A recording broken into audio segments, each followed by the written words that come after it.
And we're back. Holy shit. Tenet. Christopher Nolan's latest something. It's definitely something. I'm sure of that much. It's something. I should have thought of a way to start this. I mean, you're going along the same narrative thread to the start of this podcast than the whole movie had. To be honest. Yeah. I mean, he started it at 100 miles an hour, just right into the action, right? You launched in with no plan, with no idea of where you were going, and you made it into something. And I think that's very, actually very relevant to what we're talking about today. I mean, that's how I operate, man. Just have a vague idea and wing it from there. Hope everything works out. It usually does. So yeah, I mean, there's a lot to talk about with this thing. It's such a weird puzzle box. But let's get some value judgments first. Jeff Casino, did you like this movie?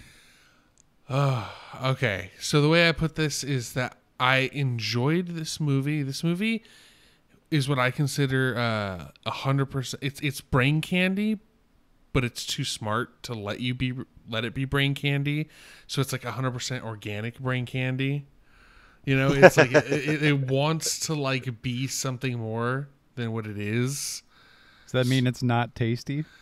Kinda, yeah. It's not tasty. It has all of the structure of Nolan, but none of what makes me love him as a director. So I'd say it's an enjoyable movie, but it's my least favorite Christopher Nolan film by far. That's interesting. It's interesting you phrase it that way because I liked this movie quite a bit. I wouldn't say I loved it, but I think it might be Nolan's worst, like, big picture. And, like, I would describe this movie as a really complicated puzzle box, and you're, like, figuring it out, and you're marveling at how it's constructed, and you're, like, looking for the reward inside this puzzle box. You're like, what's going to be inside? And you finally crack it open, and there's, like, I don't know, like some Cheerios or something, like nothing substantial. And you're like, wow, that was a really cool puzzle box, but it didn't have a lot in the interior. It was more about the construction of the thing and marveling at the construction, whether that's the plot or the filmmaking, which we'll get into, which is phenomenal. Agreed. He's really pushing the bar, but I was thinking about it in terms of like Inception, right? And Inception is his other sort of like complicated mindfuckery doodah movie. But it has a really strong emotional core that you can relate to because you're like, yes, it has all of these elements going on, like swirling around the center. But the center is Leonardo DiCaprio dealing with his wife's death. Also, the same could be said for like Interstellar. You have all this crazy stuff going on, but at the core of it, you have that family dynamic. So there's like really strong relatability and humanity at the core of those films, even though they do go in these wild directions. And that's, I think, what was missing from Tenet. Yeah. I mean, I have to agree fully. I mean, this movie was scenes just happening one after another, and there was nothing for me to care about or really hold on to, and that's so unlike his filmmaking. And I mean, I'm a huge Christopher Nolan fan. I'll be honest. There will be bias from my side about most of his work and his filmmaking style, but in this film in particular, he really decided to rein back on making these characters somebody you care about, and instead making them fun characters, almost like little action figures, like fun little characters to root for and protagonist. I mean, that's a good way to put it. I mean, that's a good way to relate it. They seem like little action figures, like that you can place into these fun little situations and see how they work, and put them in weird, kooky time travel situations and see how they work. So, I don't think what he did on this movie was like, oh, he didn't do his characterization like he normally did. Well, that's a bad thing. It's more like he was trying to do something different. I just don't know if it quite landed. Alex, did you like the film? I was supremely disappointed by this film. Oh. Not because of, like we talked about, the filmmaking. if we're talking about just the filmmaking, it's like sublime. Brain candy is a perfect way to put it. It's like sometimes I'm watching these things and like I don't believe what I'm seeing on screen, but it's so cool the way he did the reverse stuff. Well, we'll get to the filmmaking, but why were you supremely disappointed? Because of pretty much everything you guys just said. Going back to what Jeff said, part of the reason I've always loved Christopher Nolan movies is because I like this feeling that the audience can be racking their brains trying to figure out, what's going on with gravity or something, where another half of the audience could be, deeply touched by this father and daughter type of relationship. This movie lacks almost all life, like when it comes to storytelling and narrative, which I'm not going to let him get away with, just because the scenes are so technically amazing and everything's so cool. I thought that the plot was just so dead and lifeless, and the exposition was it was needed, obviously. I wouldn't be able to watch the movie without any of the exposition, but that's all that the plot was doing for me. It was a story written just to support whatever scientific endeavors were going on in the film. And the only person that I actually really keyed in on the two people were the wife of Andre Sator and Robert Pattinson's character. They had the most life out of anyone in the film. The main character was just, I don't know. It was hard for me to care about him. If there is an emotional core, I think it lies within Elizabeth Debicki's character. She's fantastic, and her dynamic with Kenneth Branagh was also great. Mm-hmm. And he is of course a fantastic he was amazing actor. Too. Yeah. But you mentioned something that warrants going into a little bit, which is the concept of exposition. Because this movie does something that I'm not sure I've ever seen before, where it's both way too much exposition and not enough at the same time. Agreed. It has these incredible action sequences that leave you breathless. You're so engaged with them. But then it oscillates between that and this crazy over-expository scenes where you're getting so much information and simultaneously not enough. Now, by the end of the movie, I felt like I understood it. I understood all I needed to. There are some technical things. I suppose you could perfect your mechanical understanding of the puzzle box and tease out every little, logical thing, but I don't feel the need to do that. I understood what was happening enough, but yeah, I don't know. Thoughts on this exposition? Because it is very weird. It is. Well, this movie is quite anxiety-inducing with its exposition, and it kind of put me off when those scenes happened. I kind of wanted just more of these raw action scenes that were cleverly shot and cleverly thought out. Whereas in the dialogue, most of the heavy dialogue scenes had this go, go, go, push pace to them, as if they're we have so much information that we need to get out to these people because we really want to make this movie the way it should be. So go, go, talk. So that everyone talks in this very no breathing, cut manner. The only other movie I can really relate it to is Inception. There's moments in Inception where they'll explain the plot and there's these quick cuts to the dialogue, blah blah blah blah blah blah blah, bam, blah blah blah blah blah, blah bam, the next line, Inception, it was a movie that handled its ups and downs really well, whereas in this movie, its ups are so high and its downs don't get low enough to where I'm I'm still kind of nervous the whole time. I don't know. I can't quite explain it other than that. It had this very nerve-wracking feeling. It had enough lore to it, I felt, where it would be a better video game almost. Oh yes, because you could get that time to get that dialogue out and get all of the exposition. But in a 2-hour movie, it feels very rushed. Oddly, yeah, 2.5 hours, right? So it's Sorry, I was going to say the video game aspect of it. It reminded me of this video game series called Far Cry, which is, big on its stories, and they build these big worlds and crazy organizations pitted against each other. It's like a shoot 'em up game. If anyone listening knows what it is, you'll know what I'm saying. But it's the way that the dialogue is delivered, what you were saying, Jeff, it's every actor memorized their lines as if like they were almost the only person in the movie. And even when they're speaking to each other, it's like you're not speaking your line in a way that would be a normal conversation where it's like a giving and a receiving of dialogue. It's like Michael Caine says what he needs to say. Protagonist asks the questions that he needs to ask and is already in like keyed in on some of the info. And then it's just like he's a little snotty to the waiter, and then it's just like over. Yeah, it's an incredibly frantic movie.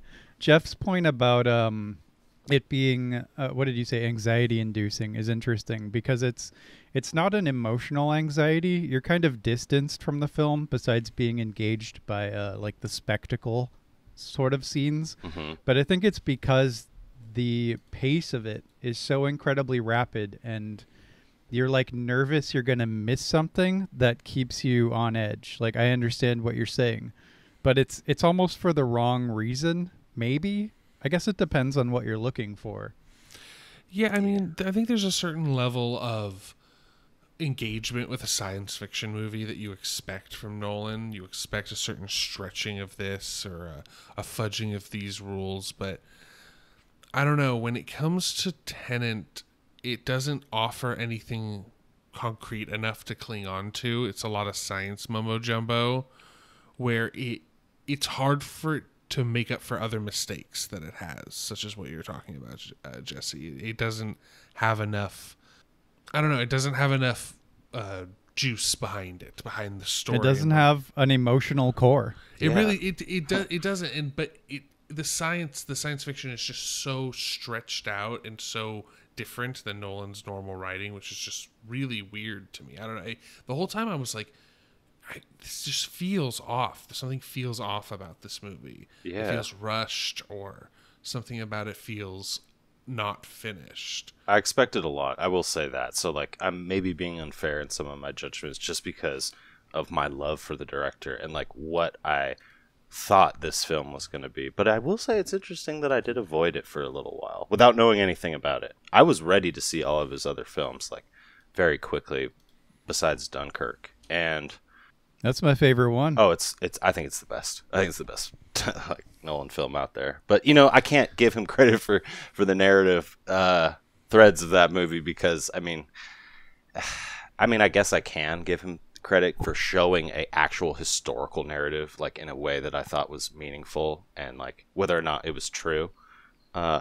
Pretty sure he did his fact checking for that movie, however. But this one, the worst thing I think science fiction can do is get caught up on all like the gadgets, right?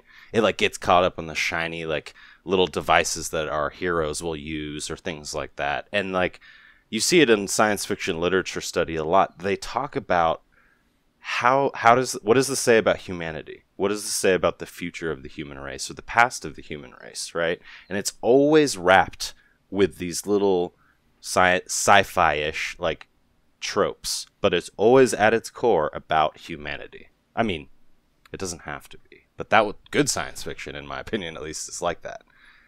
And this movie was like, it was like Nolan doing Nolan. It's like if Nolan became self-aware of, oh, my fans just like to see the science fiction like gimmick, which they don't. Absolutely, I but agree. It's like if he knew that while he was making this film. It was so weird. There's a level of strange self-awareness to this film's a composition that is so eerie and off-putting. Like he almost, even in the beginning, there's this score, like the opening score, is very interesting. It's something to me that was exactly out of Interstellar. Now I know he used a different composer for this movie, but it was almost exactly like an Interstellar score for a second. It was almost like he was making a nod to himself, but in a very not like egotistical way, in an almost like a very meta way. It was very strange. This movie is very meta. It's very strange if you look at it from just a Christopher Nolan composition. It's Nolan going 150% Nolan. Yeah. it's in a lot of ways. Not only that, but the filmmaking is crazy. I don't know, you don't see things very often that push the boundaries of what cinema is capable of, and this does. And I want to point out that there's no green screens in this entire movie. It's all practical effects. They actually crashed a 747 into a hangar and blew it up. That looked real.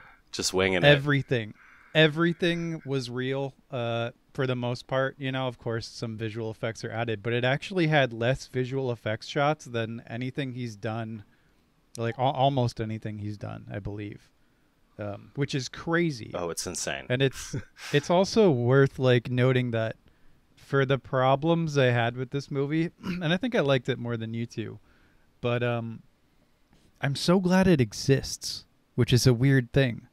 Because Nolan is like one of the only real filmmakers that still get this kind of budget and like get movies in theaters. You know, even like Scorsese and David Fincher are releasing movies on Netflix now. Even Michael Bay, who it's like, of course, like you would think that he would be the first one to still have his big budget schlock in the movie theaters, you know? But no, he's doing stuff for Netflix.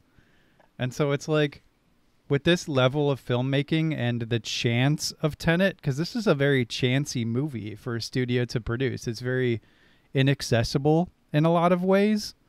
I don't know. I'm just glad it exists. It gives me hope that real filmmakers that have a vision can still make something that's a chance, you know? Oh, totally agree. This movie is definitely something that I appreciate being around. I don't hate it at all. I mean, like I said, it's my least favorite Nolan film, but I definitely think it's an entertaining and fun film to watch. It's enjoyable. It makes me smile the whole time I was watching it. I remember thinking like a little bit of a metaphor was like, it's like listening to an 8-year-old tell you about a sci-fi movie that they've half seen. like it's that's exactly like how trying to follow the plot is like a little kid going, and then there was this part where like then the guy came out and then he had a gun, but then the gun like reversed backwards and then he fell down the hall. It's like all this kind of like just insane moment to moment science fiction weirdness that you never quite get enough of, so you're always left wanting like a little more information about like what's going on with this time dilation. But at the same time, this movie's quite derivative. It has a lot of themes that have been done or have been done better. I feel like the theme with like the inverted bullets, the weird kind of temporal effects on items was done better in the video game Control. Like there's a lot of styles that this movie was trying to churn out at once, and I think it was a little bit to its detriment. It is almost like one of those things where I love video games and their stories sometimes because it's an active medium compared to a passive medium. And this film felt like an active medium to me. Like I wanted to interfere with it and be like, well, I want to explore this protagonist a little bit. Or I want to explore like, why is he so hung up on this girl? Or like, at least why is he so hung up on this idea of like motherhood? This is a movie that needed a codex. Yeah. Yes. Exactly. This movie is a codex. Yeah, it is more a codex than a movie. No, I get what you mean. I didn't think about the time stuff being derivative. I haven't played Control or anything like that. But I thought that the way it played with time was super neat because it's not like you don't go back in time. Mm-hmm. You move backwards through time. Reverse entropy. And you have to do so at the speed of time, which is very interesting and set up a lot of really insane action scenes that I thought were amazing. I did get like my brain just started to fry at the end though, at that ending like battle, yes, where you have fast motion and slow motion, and I didn't understand what was happening almost at all. And I wonder if that had something to do with the fact that you never see the enemy soldiers. It's just like forwards and backwards, these crews, these like platoons. I don't know. Oh, red and blue. It was madness. Yeah. I didn't know what to make of it. Well, I think this is precisely what we're talking about. Like, you have scenes like that, which are so weird and off-putting for a Christopher. Like, I would never, if you showed me that scene in a vacuum, I would never say that was a Christopher Nolan scene. It was so convoluted. It was nothing about it that like was his style. But then you talk about the things that are his style, the things that are writing, that his writing is so beautifully suited for, like the moving backwards through time instead of moving through time. Well, and while I don't feel like that, he definitely did a time travel movie that is great for film. Time travel movies notoriously are just not my favorite, or I don't think a crowd favorite. Like, they come up every once in a while. You have things like Doctor Who, but usually in, like, when I would watch Star Trek, if there was a kind of a time dilation episode, I would be like, this is not what I'm really that into. Mm-hmm. But because there's not much to show, it's all just kind of the same hacky, like, I don't know you, who are you? I'm meeting you before this time. But this movie was very show and not tell with the time travel, which I think... Well, it did tell. The telling just didn't help. I guess you're right, it did. That's a perfect way to put it, yeah. But it was just Nolan's way of looking at time travel through a filmmaker's eye. And that is what's so unique about the time travel. It's also the weirdest James Bond movie I've ever seen. Exactly, right? That's it. Like, that's the perfect way to describe it. Because when I think of a movie that I'm okay with watching that has a character that I like... I don't know, it's so like just derivative and flat. I'm not saying James Bond is flat or the actors who have performed in that way is How flat. dare you? You know what I'm saying, though, dare right? you, Alex Hebert. It's like, okay, we're going to get some Bond gunplay. Is amazing. We're going to get some loving. We're going to get some drinking, some, banter between the enemy and between James Bond. And it's like, the only reason I have an ideal character or composite character of James Bond in my head is because there's just been so many of them that I'm like, okay, he's the stiff upper lip British boy, where, I haven't seen anything that this main actor has done. I know he was in Black Klansman, and that's why Christopher Nolan selected him.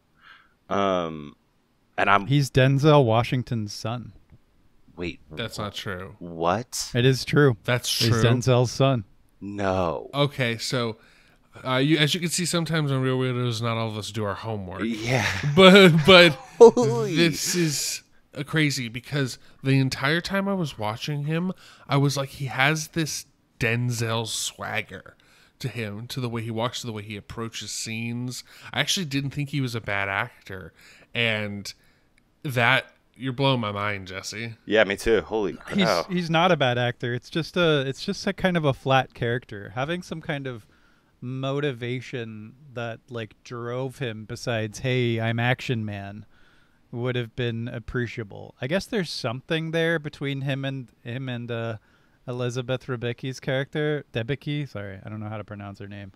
But it wasn't much. Like Alex said, you're kind of like, why does he care? Yeah, if they had set up, like, I'm throwing my own narrative ideas in this film now, but, like, if there was a scene that showed our protagonist growing up with a single mother, just really quick, I would have been like, oh, perfect. Yeah. This is exactly why he's helping this mother try and see her kid.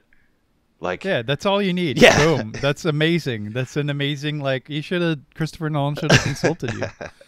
Well, yeah, you go from this, like, assassination scene in the beginning, and you're like, okay, this guy's, like, a ruthless, cold-blooded, efficient, like, agent. Yeah. And then immediately, without any hesitation, he's like, I'm your dad now.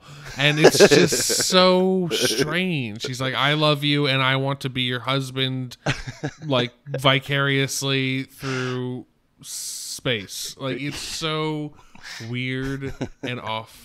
And not Nolan's style of writing or filmmaking. Well, filmmaking, yes, but not writing. You're talking about between the protagonist and Kat, Jeff. Yes. Okay. The ending scene was very Nolan, right? Where he's like sitting in the car after he's done the deed to Priya, and he's watching the mom like hold the hand of the kid, and then like it's like this is where the movie's ending on this like. That's where Nolan was trying to be like, this is where the emotional core is right here. The beautiful image of a mother being reunited with her cub. Right? And like, I was just like, oh man, I don't know. I cared for the mother and Debicki. That's the pronunciation I'm going to go with here. And her like character's motives. I was all in on her. I was like, yeah, I totally see why you're doing this. Like doing the things you need to do. But for the protagonist, even when he's figuring it out with Priya in the car, or he's telling Priya how he figured it out, he was like, it was actually me who hired me. I was like, hold on, what's happening? Why are you even here? Legitimate eye roll. Yeah. There's 2 eye rolls at the end of this movie, and that was one of them. Yeah. What was the other one?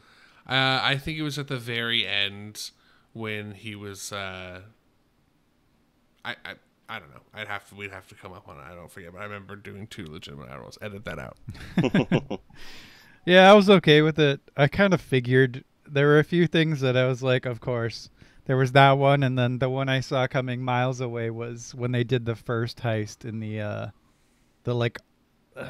art bunker within the that security company, Rotas. Yeah, the security company thing, and it's like you see Robert Pattinson's character like take down a guy, and you see off screen, and he just lets him go away. I was like, oh, it's gonna be himself. Yeah, we're dealing with time travel here. You have to do something like that. Oh, of course. I was waiting for it, but can we talk real quick about how Robert Pattinson is the best part of this movie?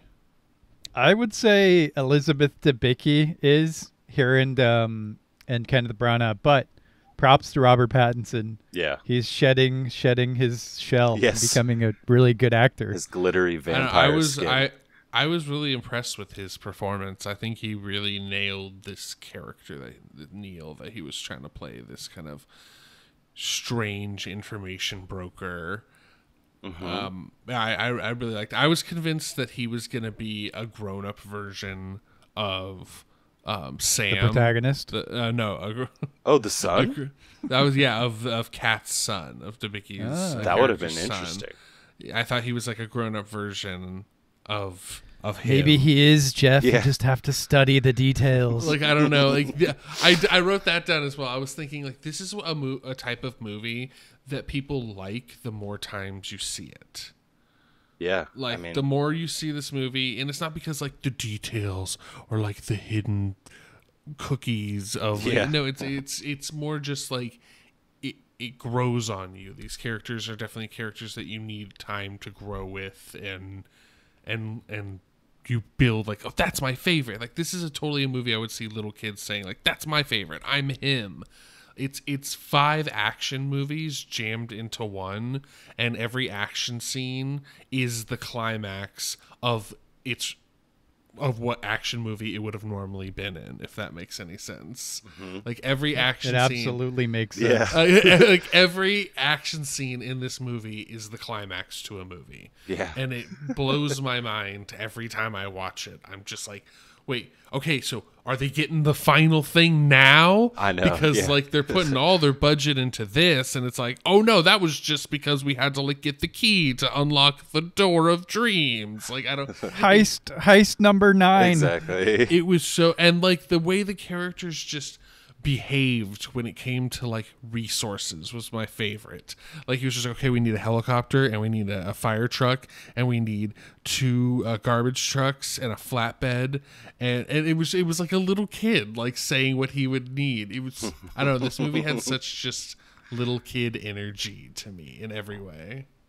Was anyone else confused, like, how he was getting all these resources? I was like, who are you working for? Yeah. Michael Caine gave him his black American card. Express black card. He's got that frequent flyer miles, and how dare I not have remembered that tiny detail? Well, that speaks to, like, the ability to rewatch it, because I think you're right, Jeff. I think it would improve on a rewatch unless you just didn't like it, because you can sort of, like, breathe easier. You know, the first time you're, like, so agitated trying to understand all the things and, like, not miss anything. So being able to, like, sit back and, like, have a good idea of what it's doing on the grand scale, and then just, like I said, be able to just relax and enjoy it more and pick up little details, I suppose. Yeah, I will say Kenneth Branagh's treatment was good. They did show him a scene when he was younger, right, with the plutonium. It shows his toughness, his, like, that Russian old Soviet hardness that, you know, we think of. And then just when he kills his buddy, when they both unearth the plutonium, you can make the track from, you're like, okay, I can see where you went from 17-year-old Andrei Sator in your crazy closed city that's not on a map to this, like, international arms dealer, and like, yeah, Kenneth Branagh and Elizabeth Debicki are the two like big titans of acting in this movie. But I think that Robert Pattinson is. I was telling Jesse this the other day. I see him as like this kind of like new Neo Lawrence, not Lawrence of Arabia, Peter O'Toole. That like accent he had was very posh and British. You know, he had his little blondish hair kind of going over his eyes and everything. And I was like, you know, you can make something into this. Like, you can make your career into something big. And he has. I mean, The Lighthouse, I guess the Batman thing looks okay. He's going to be Batman. I know. I mean, we'll see. But he's on his way, in my opinion, to becoming like an actor that I care about seeing on the screen. And whose characters I end up like loving and really getting into. It's so funny that you say Peter O'Toole, because in 2015 he was in a movie called Queen of the Desert, directed by Werner Herzog, where he plays T.E. Lawrence of Arabia. That's insane to me. It's so interesting that you would say that. Apparently Werner Herzog thought the same thing. I mean, speaking of characters that we all love and recognize and root for, can we talk James about Bond. Can we talk about how Michael Caine and his like 10-minute, not even 10-minute, like, you know, 3-minute scene. That shit just tickles me in movies because you know, he's in Interstellar. I think he was in The Prestige. Like, he's been in a few Nolan films. I mean, he's in Batman. Yep, he's in Batman. He's in like 8 of them. Yeah, he's in a lot of them. I'm not even kidding. And I really loved that scene. It made me laugh out loud because it was Christopher Nolan. I don't know if this was improv on his part, but he was just really like just eating steak. Yeah. Like, and then giving his lines. Like there was a very like obvious hierarchy of what his actions were in that scene, and it just made me laugh because he was just like eating steak and then delivering lines, not the other way around. And I kind of imagined Christopher Nolan was like, hey, you know, Michael, can you be in like one more? And he was like, all right, give me a steak dinner. Yeah. And then they're like, that's it. And so that was just him shooting his lines and eating a steak dinner. Let me shit on Brooks Brothers. I was just dying. I loved it. Yeah, and then shit on Brooks Brothers. I don't know. That scene was just like the one little bit of like comedy in the movie to me. Yeah, if you want to watch Michael Caine chew on meat, this is the movie for you. Because he's like spitting and stuff and like talking with his mouth full. It's just so weird and off-putting. Like the rest of this movie. Ooh, that actually, what you just said, what you guys are just talking about, chewing meat. This movie is one that chews and chews and chews and never swallows. And I will say that I'm stealing that from Edith Wharton and what she said about Henry James and his stories. But ever since I heard that in an English class years ago, I've looked for films or other pieces of art that do that. And for some reason, I feel like it does that. Not in a grating way. You know, when I say I'm disappointed with this movie, it means like I have no antagonistic feelings towards it other than like I'm just sad because I wanted the story to be so much more. But I can agree with that. I think it's just my own expectations, to be honest. I don't know how to... This movie is very strange to talk about, because I wouldn't say it's bad. If someone asked me, I would recommend it, you know? It's worth watching for so many reasons. Exactly. The plot, even though it's crazy, is like kinetic. You're never not interested. It's always interesting, even if it's kind of frustrating. The actors are fantastic. We've mentioned, of course, that there's no fault to be had in the filmmaking. In fact, it pushes the medium. Oh yeah, which is wild these days. Yeah, but it is. I don't know. It is a weirdly interesting, fascinating, hollow puzzle box of a movie. Well, I think we've gotten to the point where we should really talk about the filmmaking because I think it lends a lot of context to what this film is. So, I mean, this film utilizes a type of, I don't know, like, is it reverse shot? I don't even know if is there a name for it, but it is so impressive how he was able to get these seemingly real-time reverse shot compositions. I don't know. Oh You my. mean the reverse chronology, the reverse time? Yes, but Is that what you're talking about? Yeah, but it's like it would look so much different than, because we've all seen like shitty B movies and even like some bigger movies, like, you know, camera tricks like reversing the camera or speeding it up or slow it down. We've all seen these camera tricks before, but it doesn't feel like that's what they were doing. It was so different of a medium, and I just don't know if it has even like a name. I'm not sure. I mean, they did a lot of the things that you would think were like done digitally, they actually did. I think I'm not sure about driving in reverse, although it's entirely possible. And in fact, I think they did. I'd have to check. But I mean, like Kenneth Branagh learned to talk in reverse. They did as much as humanly possible, practically. Yeah. Oh, The fight scenes, I was going to say, when they're in the security place, you know, it shows the first iteration of the fight scene when he doesn't realize that he's fighting himself in the little gas mask. There are no cameras like, oh, excuse me, I just hit the mic right there. There are no cameras in like the shot, right? But then you know that you're going to see that scene again, but it's from a different perspective this time. I have to think that they did the fight scenes twice. Because there's like, unless they just cut out or edited out the camera that would have been looking at the different perspective. Either way, the way that they do that was amazing. In addition to performing stunts backwards, the main cast actually learned how to speak in reverse. So they did. They performed the stunts backwards. They drove backwards. It's all like real, you know. maybe quotes. that's why it's so strange, because my brain is so tuned towards looking for the camera tricks, looking for the way that it's manipulated, and maybe this real style of shooting this is what's kind of throwing me for a loop, because it looked so like, especially that fight scene you're talking about, Alex, that one specifically in the hallway. I mean, there were so many moments where it looked like it was either reversed footage or like wires. Like they were pulling people up on wires because of just the way they were able to kind of quickly bounce back from like landing. I don't know. It was very strange. If that's the case for all of the stunts, including the fighting in reverse, that's.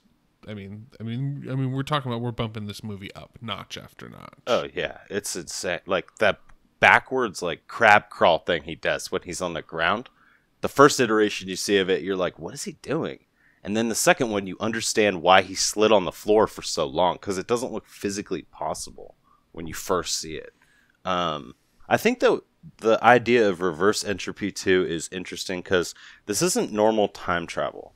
From what I understand, my very, very limited knowledge of physics, reverse entropy, or entropy, is, you know, the state of things going out into disarray. They start from like the Big Bang, and then, you know, our universe is experiencing what we would call entropy because it's ever expanding. Only, however, only from what I've read, to our eyes does it seem that way. Only to the human optic nerves or whatever do we see time go in a certain direction. So the time travel in this movie is actually just saying, like, we're just looking at time from a different perspective. It's not even like they're doing anything to time necessarily. They're just saying we see explosions shrink instead of grow.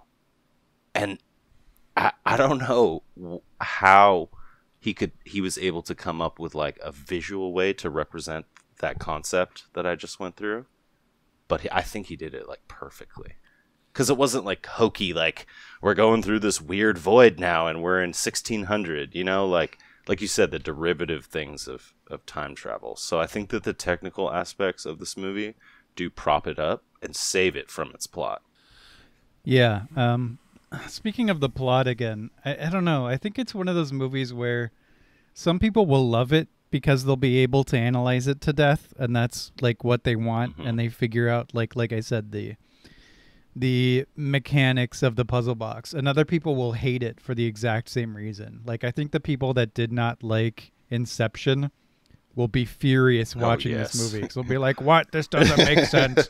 Blah, blah, blah. And they'll be like, it's terrible. Yeah. And it's like, no, it's not terrible. It's just like, like for me, I just kind of let the science slide after a while. I was like, okay, sure, movie. Yeah. Like, why not? Yeah. Like calling it terrible off the back of some things not making sense is a very internet thing, I suppose. Like, let's discount all the great acting, all the great scenes, all the great movie making, all this this beautiful stuff because some things don't make sense. Let's fire up The Conjuring, yeah. honey. I'm done with Well, this yeah, shit. it's called suspended disbelief for a reason, and it's just. I mean, I gave up on the science of this movie because I usually love the science of the Nolan movies. Like the black hole in Interstellar is still so impressive to me, just visually, and I still look at pictures of it, and I'm like, wow, and I try to imagine like, what if that's actually what it looked like, and Oh, it does. so, but with this, it was so different. Like I actually wrote down the line when they were like trying to quickly explain away the time travel, the temporal manipulation of the weapons is inverse radiation through nuclear fission. Yes. And I was like, okay, I'm cool.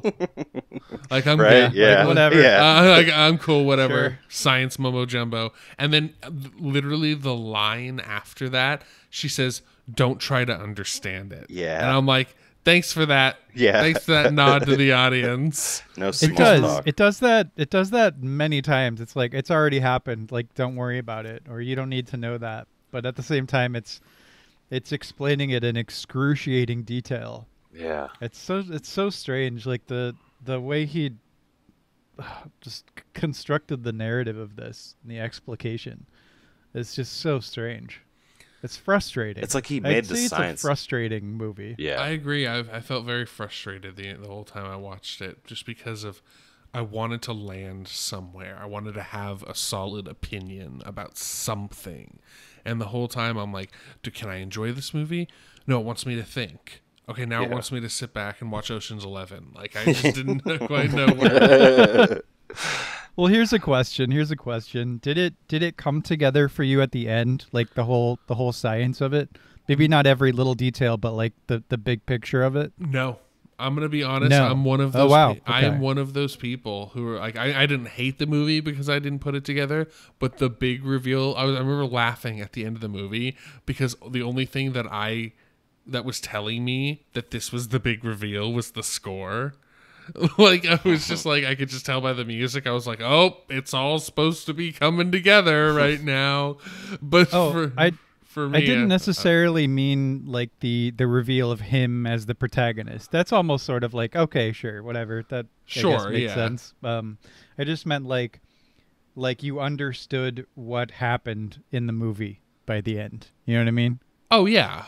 Well, yes, obviously, yeah, definitely. I think that when Nolan tied up the friendship between Neil and the protagonist, that was the one point where I actually thought like I liked that they had this friendship, right? And I liked how Neil says to him like, for me, this is the end of a very long and beautiful friendship. And the protagonist, he has to like, for the audience almost, he says, so you mean that this is the beginning of like a friendship for me? And I was like, okay, I knew that was the implied already, but you can say it. But that moment, like I was like, okay, the protagonist is actually crying. He's like showing some like emotion as he goes off into the future or past or whatever, wherever he's going. And it's like, I liked that. I understood. I was like, okay, I understand this temporal, like, pincer relationship, I guess. Like, I don't know. I guess, like, that you just meet in that way. But then, the idea that Neil's character is the one that's so sacrificial and selfless, and he saves the protagonist at the beginning of the film, it, like, makes his character just much more interesting to me. Like, he was the main character for me. I don't know why. And all his like British swagger, but yeah, I agree. He was. That's why I really liked his character. I consider him the best character. I liked his swagger. I liked the way he leaned into this role. It was just really cool. And this, like I said, this movie has great visuals. Like there's something I wanted to point out. It was really cool that like in that proving room where basically the time machine, for lack of a better word, is. One side was red and one side was blue. Oh It was yeah, like red shift, blue shift. I thought that was interesting. Little like physics nugget for like all the physics fans, but otherwise, this movie kind of just failed on like the real science part, at least for me. yeah. I mean, I think that Nolan in a lot of his press releases says like, I'm not trying to push anything about the science like being real. I like how he does that, right? Sometimes where he like will play with concepts of science that are a little more complicated than just like the basic whodunit plot that we see in movies. And then the way I think he's just very good at visually representing some of these concepts. However, in Interstellar, I'll have to check myself after this, but I believe that the artist rendering of the black hole in that movie was the most accurate rendering of a black hole at the time, until scientists recently actually got pictures of M83, which is the big supermassive black hole. Yeah. Yeah, he did a tremendous amount of research for Interstellar. Yeah, and the pictures came out looking like the Interstellar black hole. I was like, hey, I've seen that before. That's an Interstellar. Yeah, similar. Yeah, and that's kind of what I was looking for initially. I was like, oh, he's going to go like hard, grounded sci-fi with this like temporal entropy. Like, okay, I get that. How do you do that though? That didn't bother me at all. It didn't like, bother all right, me. Fantasy movie. It just was something I was expecting in the beginning, and then when it didn't happen, I was like, okay, we're gonna sit back and we're gonna like watch like a cool action movie. Yeah, and that's what it ended up becoming. It was like a really well shot action movie. I mean, the fights were like, I mean, we can talk about, there was a lot of really great choreography in these fights. Oh, like, yeah. A lot of great MMA with some foot sweeps and some low ground grappling. And like, there was just this great, there was some great jiu-jitsu.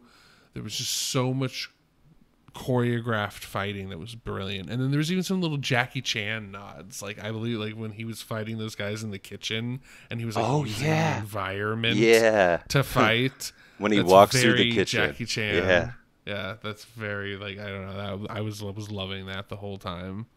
I miss Jackie Chan. Yeah, Me too. Prime era Jackie Chan, environmental comedy fighting. So it's great. just the best. And I got like a little taste of that, and it like perked me up when I was watching that scene. Yeah, that scene was actually really cool. I loved that scene when he first meets. I think that's the first time he meets Cat, right?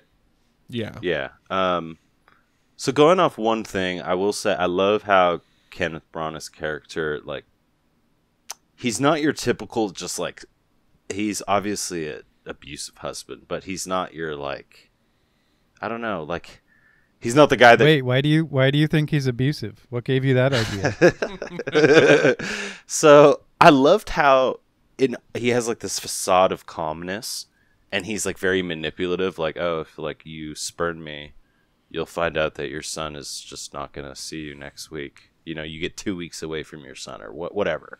But there is that scene where he's so angry that he's taking his belt off and he's putting his cufflinks in the actual slots for the belt as he's wrapping it around his hand. Like, he's about to use this, right, on Kat. And I was like, Jesus, man. Like, it was a really good way to just bring him back down to him shoveling all of that dirt, looking for plutonium, right? I'm like, you're just nothing but this angry and abusive and just like, you're just a Soviet beast of muscle. Totally agree. I loved that scene. That was some detail that only someone who's been beaten with a belt before would have like known to put in. Like somebody, I don't know if it was somebody in the writers like area or Nolan himself or one of like the key grips. I have no idea, but somebody in there was like, "Hey, you should have him put his cufflinks in it," because that's such a specific detail.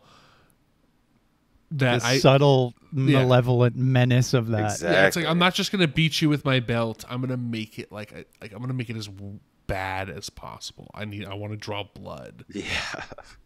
Yeah, that part. The fact that he has that mentality of, if I can't have you, nobody can, really substantiated the element of, when I die, the world dies with me. Like that level of ego, Yeah. that level of self-importance and greed. I don't know. I'm the protagonist, whether you guys like it or not. Like, I'm Right. ending this fucking story for everyone. His character is so interesting. The subtlety that he plays into being this kind of like this really lawless psychopath doesn't really translate all the time. He has a little hiccup here or there. But Jesse, you were going to say something? I forgot. Oh, I'm sorry. No, it's all good. Yeah, his character is inconsistent for me. I it's why I really gravitated more towards Pattinson. I felt like his character was good, but there was inconsistencies in the way that he played him, especially on that boat scene. Like what? The boat scene in specific. Now, I understand it was supposed to be like this one time where they're in love for this like one moment. Mm-hmm. Excuse me. So he's like a little more loose and open. But I felt like that scene was strange, and he played it interestingly because he knew the whole time that what their plan was. He was always 10 steps ahead of them, to the point where he's calling them from the past on his boat to like give him their big villain speech. And I found that to be strange, while at the same time he knows, and correct me if I'm wrong, but he knows that that's not his actual wife. Or did he? No, he does not know. Not until He does she not know. breaks the plan. She deviates. Yeah, from that's the plan. right. Because you're right. Because she shows him her scar, and that's kind of where I felt like it was inconsistent, because it was just like he knows, but he doesn't know. It was played the same. He didn't have much variation in playing those two different roles. I felt like he knew the whole time, and it was very weird. He plays this one character well, but doesn't deviate from it. I will say, they say that he went back to the Hanoi Bay right there, or Hanong Bay, I think, because that was like the happiest moment for him. And I'm thinking, like, a man of his stature and like Andre Sator was like, he's like in his 50s, right? He's an international jet-setting arms dealer. You're telling me that the happiest moment that he can extract from his memory is one that happened like a few weeks ago, or for like a few months ago, like just because his estranged wife just kind of showed him like a glimmer of love. I just feel like he would go earlier, in my opinion. Like Agreed. Like maybe when they met, or like I don't know. Like I don't know. It's so strange to me, but maybe life gets like that when you're that age. You hold on to these like very small and mundane little happiness type things that happen in your life. I just let those details go. There's a lot of details I just let go. Yeah. Like it's like there are points where the logic of it, your brain starts to extend itself trying to grasp onto it, and it turns itself into knots, and then you're eventually just like, okay, whatever. Like when she sees herself jump, or when she sees the woman jump off of the yacht, it's when she's leaving the yacht, apparently, for the first time. Yes. But then the second time, it's like she sees it when her other self is coming back to the yacht. And what does this say about time? And is time now different? And Exactly. And you're like, okay, movie, whatever. I love Whatever. I love what you decide to give up on as far as story. It always makes me. It always extends the threshold of my love for you, Jesse. Well, it's weird, right? It's weird, right? Because sometimes, like a movie that's about the plot, sometimes it'll really make me angry when things don't make sense. No, I know what you're saying. It's weird It's weird that some things you're just willing to let slide, and others are not, and it depends on the movie. I don't know. Yeah, this movie is a movie that is better left to its action sequences, and that's it. It's a movie that was too complicated to let me zone out and just appreciate like the fun and interesting shots. It kept bringing me back in with its space mumbo jumbo, and that's probably my biggest complaint. That's probably why it's not my favorite Nolan movie are really, I consider it the worst. It's just it didn't decide on what it wanted to be. It wanted to be both. And at the end of the day, it just like had me the whole time like, can I relax? Do I have to listen? Can I relax? Yeah. Well, that's why it'll be better next time. Yeah. Because you can just sit back and be like, all right, time stuff, whatever. I kind of get it. I get it enough, you know. Now I can just enjoy the craziness. I will say, I guess that will be a complaint, yeah. the fight scene at the end, I didn't know where to focus. I didn't know where to focus with my eyes. No, that was a clusterfuck. I was like, wait, so what is the big tall bald guy doing? Who's yelling at them to not go in the tunnel? Is this building falling, or is it being reconstructed through time? I was just very, very confused. But yeah, like you said, that didn't need to be settled for this to be a good and cohesive film as far as the technical and the science aspect goes.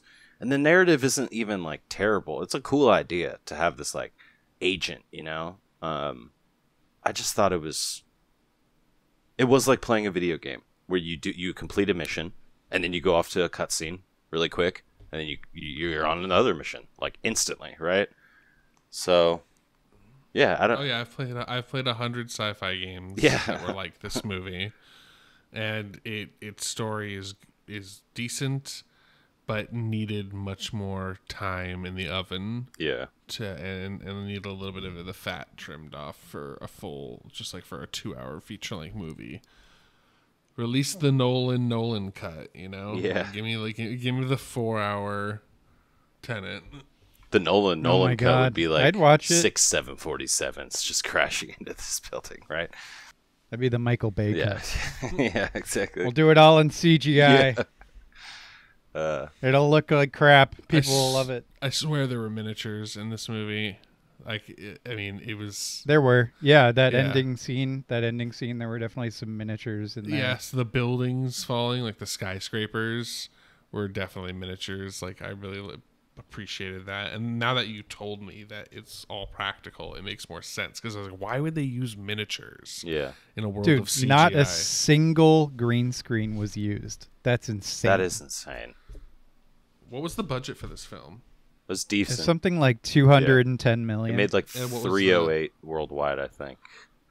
Yeah, it's a big old bonanza. It's way too complicated and lacking in interiority as far as something to care about besides watching fun action and some good characters and good character moments. But I would agree. I think it's Nolan's worst film, but it's still pretty good, which is a testament to Nolan. Yeah, definitely. You know? Agreed. Yeah, he's one of the last bastions of a filmmaker that I really still cling on to and hope to see his movies. But there's also a new crop of young filmmakers. Well, as far as big budget action filmmakers, definitely. Villeneuve is in there. What if Denis Villeneuve. Oh yeah. Yeah, definitely. I'm looking forward to that Dune movie. Oh, me too. Oh yeah. The Green Knight. What if the studio? So what, if Nolan made a romantic comedy, what would it be? Oh. Jeff Casino. I mean, you're putting me on the spot here. If Nolan made romantic comedy, it would be... tell us the plot. All right, so the plot would be... Oh, man, this is going to be so improv. So the plot would probably be a man... would be 2 interracial gay dads and their neurodivergent son who also can slightly shift the nature of reality, but only can do so whilst drinking water. And they have to use their neurodivergent son to protect the Swiss bank from Martian hackers. Boom. I like it. And with touching romance and comedic interludes. Yeah, the neurodivergent son, however, falls in one love of the dads and doesn't no, but realize, it's all but how crazy it is. but they're all dogs. Oh God. One of the dads is Michael Caine. Yes. No, the grandfather is Michael Caine, who was like originally like kind of against like the interracial thing. He was okay with the gay thing, but he was against the interracial thing. I mean, he's a racist, not a homophobe. Yeah, exactly. And yeah, I think he plays like the dying grandfather, because Michael Caine is only at a point of his career where he can only play dying people. He's past old man. I mean, he was basically gumming that steak down there to chew that shit for him before they put it in his mouth. Oh, I got a chemo treatment. Finish this lunch date. Let's get out of here. Oh. Hashtag elderly. Dude. Hashtag ageism. What about you, Alex? If Nolan made a rom-com? Wow, that's really interesting. You know, like, I don't know what it would be exactly, but I will say, I implore people to go and see this movie called Insomnia, which is like Nolan's it's early Nolan, and it has nothing to do with science fiction. It's a pretty like cut and dry cop versus serial killer story. However, it's like there's something about it that is like blockbustery, right? Where it's like less Nolan and it's more like, hey, I'm this. It was made in like 2005, I believe. So it's like, hey, 2002. Oh, really? Even. Okay. So he's hey, I'm this like, you know, kind of up and coming director. I'm going to make this like murder mystery movie in technically the style that I want, but I'll let the studio and the screenwriters play up the script. I believe it's based off of a book, but it seemed more like less auteur, right? So I would say if we went back to that Nolan time period and like just made it a comedy, I really don't know. I have no idea, because I've never seen him do, like, I've seen him do romance, I guess, but it's always such painful and traumatic romance, you know, like your ex-wife is haunting your dreams and is trying to kill you to join you into some crazy world, like an Inception. And then it's like the comedy aspect, like Jeff was saying, like that scene with Michael Caine in Tenet is actually really funny. Like the way that these like, oh, well, we don't have a controlling. He's like, I'd say we have a controlling interest on snobbery. We don't like have a monopoly on it, you know? Yeah, it was like all the comedy jammed into one scene. Yeah. Like, here's my Walmart gift card. Go crazy. Yeah, exactly. But that question's really hard. I have no idea. Insomnia also had Robin Williams and Al Pacino. And Yes, Swank. This is stacked. Hilary And Swank, yeah. This is a stacked cast. So what's your favorite Nolan film? Dunkirk. Oh, see, I knew you film snobs are gonna say Dunkirk. Oh, so But me, the everyman of this podcast, I'm gonna go with The Dark Knight. No, I mean, for me, it would probably be somewhere between The Prestige and Interstellar. I think The Prestige is actually like a very good movie, and I loved Interstellar. Something about Dunkirk, though, when we're talking about this emotional core and like the humanity, that's for anyone listening, that's a big thing for me. Like if you make it human and if you make it organic, maybe not organic brain candy, but you know, like if there's something I can like latch into the characters, like I don't know, Dunkirk was just so sparing, and like Jeff uses this adjective a lot, which I love, tight, right? Like it was just so, all the fat was trimmed off, and the humanity of it was just, I don't know, I just thought it was a beautiful, beautiful story. And he didn't get too convoluted, right, with exposition or anything. Like, I could tell that in Dunkirk, Kenneth Branagh's character was a noble man, just by the way he would stand and wait on the beach, and he's like, oh, well, I'm not leaving until the French are. You know, there's so many different stories going on in Dunkirk that I just thought were, every single one could be made into its own little short story. You're either on the boat, and you naturally understand what's happening in all of them. You don't need any I don't know if there's any exposition at all. No. If there is, it's very minor. Yeah. And yeah, like the fact that it was so lean is a great point. And it is almost like Nolan forgot all the lessons that he learned how to make a brilliant movie with Dunkirk, which I do think is his best. And forgot all of them and made Tenet. It's like, no, it's just like so sprawling and overly complicated, and Yeah. Yeah, it's crazy. But I think while I do think Dunkirk is his best movie, I would definitely call it his best. I think my favorite might still have to be Memento, just because I've Yeah. loved that movie for so long, since I was in high school. And that's another one that, like, speaking to the concept of an emotional core, that's a movie that is confusing, but you always know what the core of it is. It's like Guy Pearce, he has it tattooed on his fucking arm. Yeah. You Yeah. know?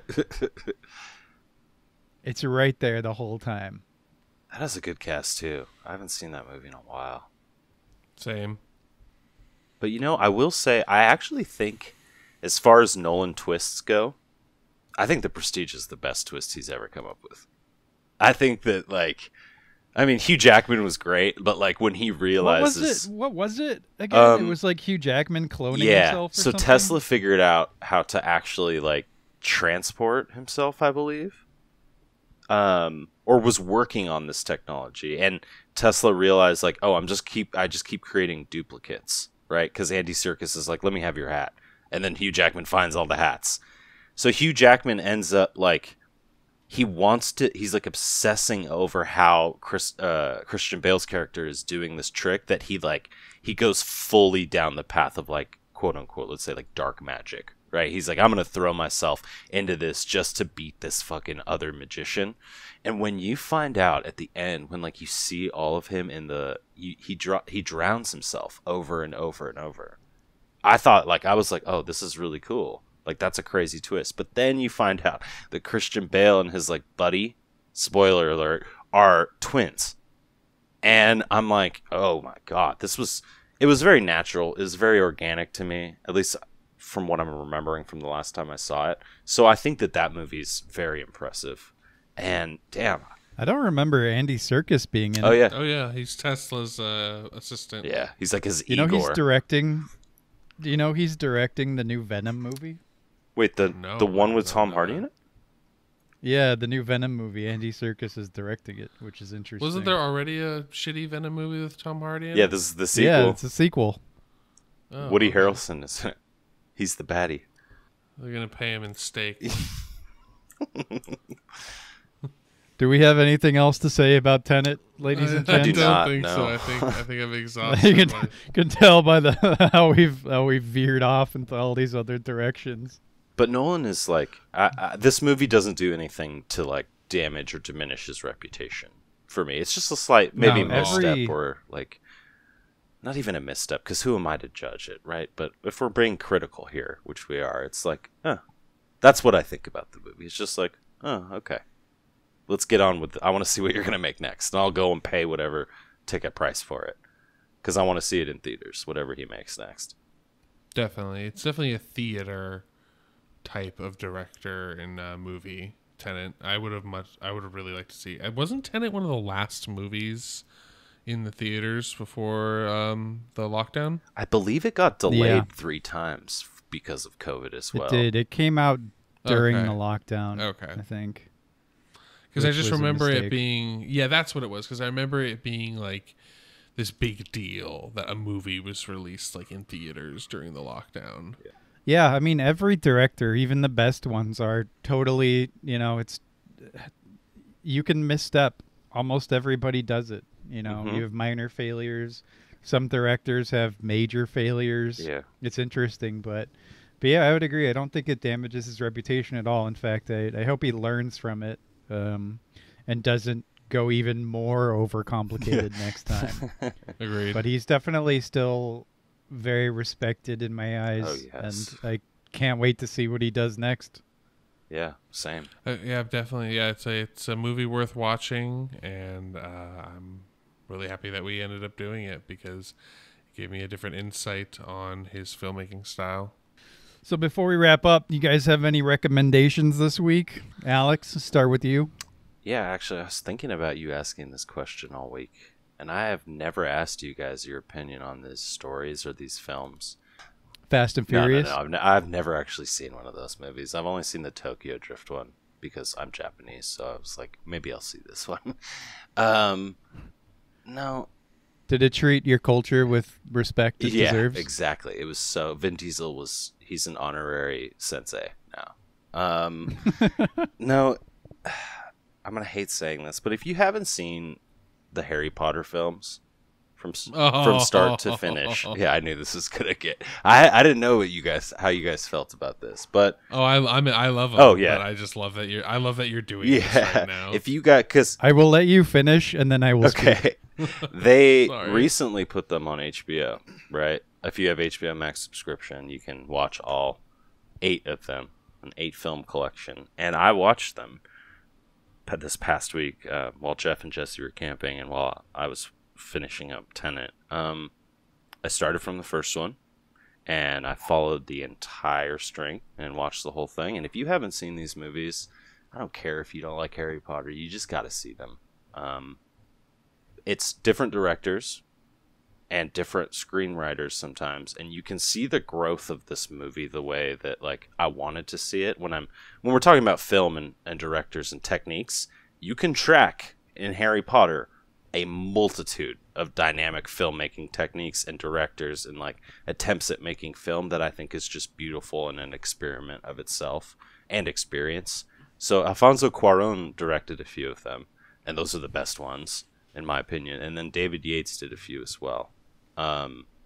Didn't Guillermo del Toro do 1 or 2? He did I think he did some of the design for, like, the monsters and the, like... No, he definitely directed at least 1. Did he? That would be crazy. Well, let's check this. I mean, I'm in full agreement with you, Alex. I am so happy you recommended this.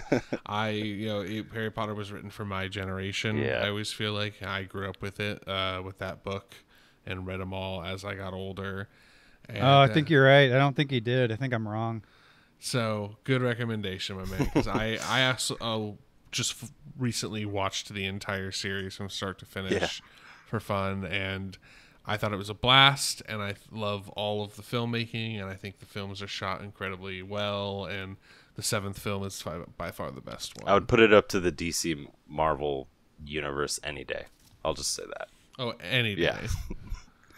So, I am not a Harry Potter fan. Okay. I think I maybe read 1 of the books.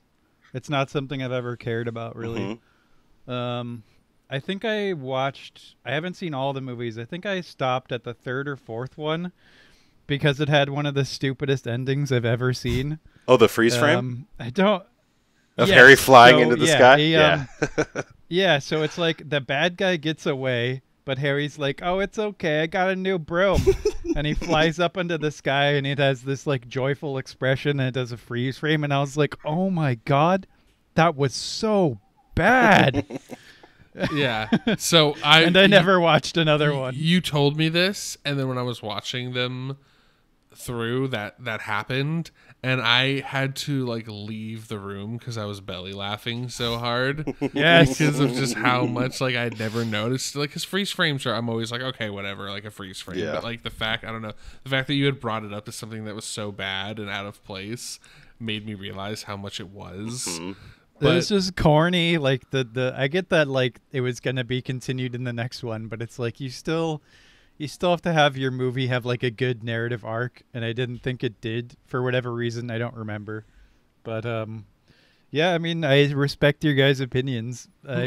I'm sure I'll watch all of them eventually. Maybe I'll bump them up the list. Although, apropos that, I am still in year 1953 in my chronological. Fucking on the spectrum watch order. You'll be there in no time. No time. Just a couple of years.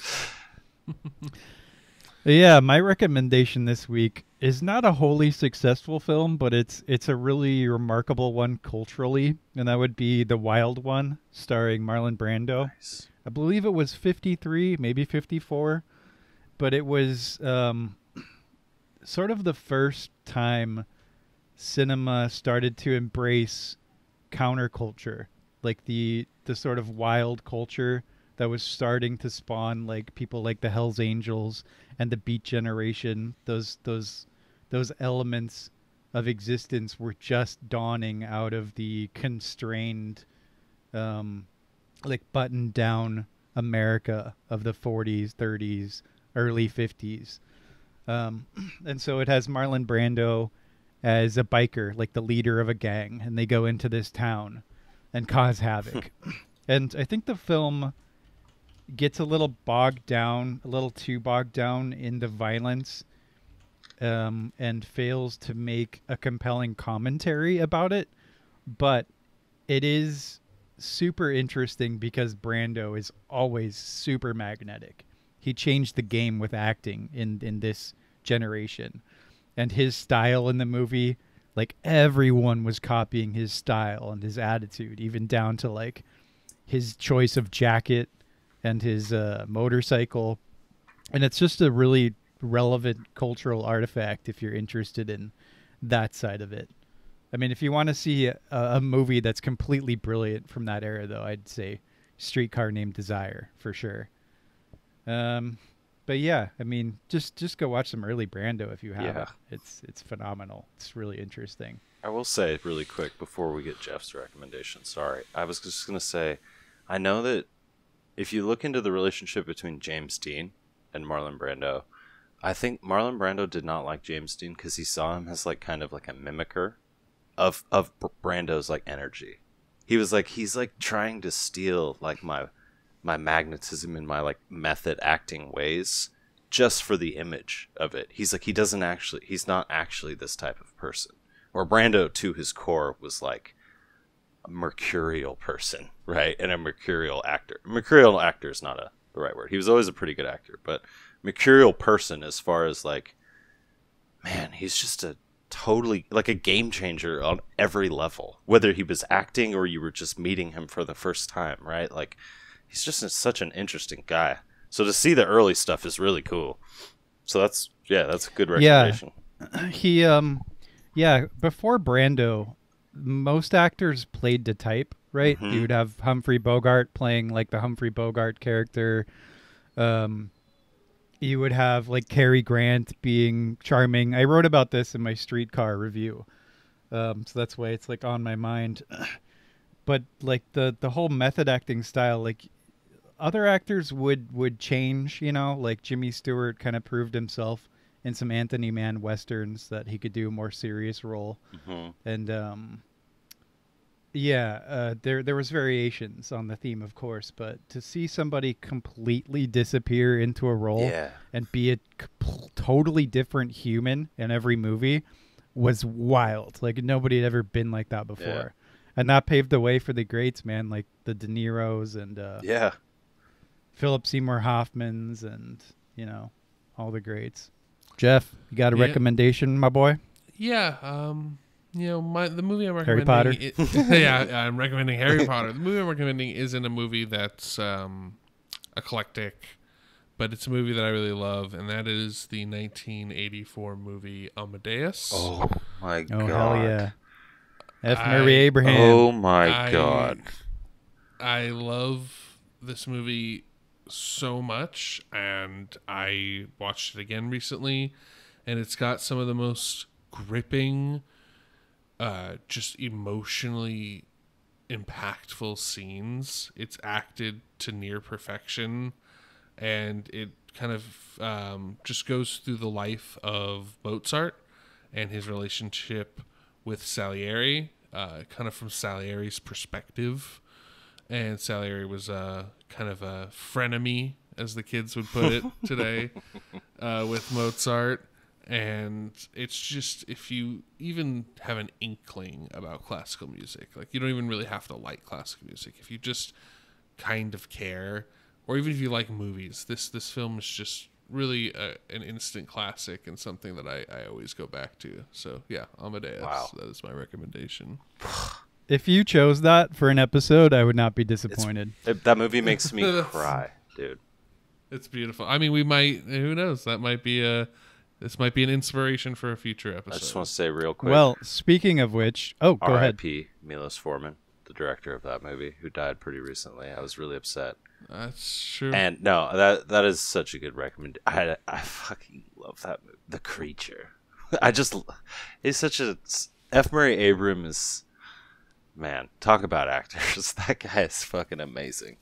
Agreed. Yeah, it's just a beautiful film, and always, in my opinion, needs to be in anyone's collection. Yeah. So on that topic, do you have you decided what we're doing next week, Jeff? You know, I've been bouncing some ideas around. I'm gonna play with them. You know, I first thought Arrival, because I just really love that film, and I think it's another great modern sci-fi. But I'm bouncing around though. I have a couple other films that I want to maybe put up there. But Okay, I thought we'd whet the appetite. I don't know. I can't come to a decision yet, because if I'm gonna suggest something, I want to make sure it's something that is worth suggesting, and that's a lot of pressure. Yeah, well, maybe not. I don't know. I'm gonna throw some curveballs for sure. Make you guys watch like Hollywood Chainsaw Hookers. Since Funny Games, I don't know if we can get any worse with the recommendations. Yeah, I think Alex is the one that needs to dig himself out of the doghouse. I got my movie. I'm ready. Pick a good one. But I don't want to. I'm not going to say anything until Jeff picks his. For sure. Okay. Well, next week we will be talking about something. Jeff's keeping his cards close to his chest. I guess we'll find out. Thanks everyone for coming, hanging out with us, and talking about a weird semi-failure, but an interesting one from our boy Christopher Nolan. Thanks for listening. And yeah, that's us, Reel Weirdos, signing out. Have a good one, everyone. Thank you much. Thank you much. Thank you much. Thank you much.